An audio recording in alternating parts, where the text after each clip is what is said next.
यानंतर आजच्या दिवसातली आणखी एक मोठी राजकीय बातमी ती म्हणजे शिवसेना ठाकरे पक्षातून हकालपट्टी केलेले सुधाकर बडगुजर शेकडो समर्थकांसह मुंबईमध्ये दाखल झालेत।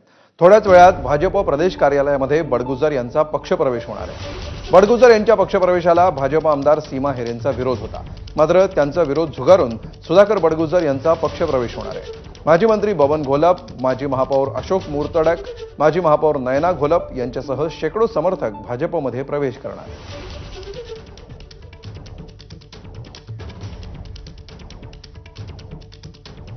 तर थोड्याच वेळामध्ये मुंबईमध्ये हा पक्षप्रवेश संपन्न होणार आहे। रवींद्र चव्हाण आणि गिरीश महाजन हे भाजपचे दोन प्रमुख नेते या कार्यक्रमाला उपस्थित असतील असं कळतं आहे। या दोन नेत्यांच्या उपस्थितीमध्ये सुधाकर बडगुजर यांना भाजपमध्ये अधिकृतरित्या प्रवेश दिला जाणार आहे।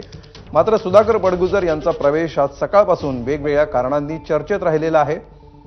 भाजपमध्ये आज कोणाकोणाचा प्रवेश होणार आहे पहा। ठाकरे गटातून हकालपट्टी झालेले सुधाकर बडगुजर आणि ठाकरे गटाला रामराम ठोकलेले बबन घोलप या दोन प्रमुख नेत्यांचा आज भाजपमध्ये प्रवेश होतो।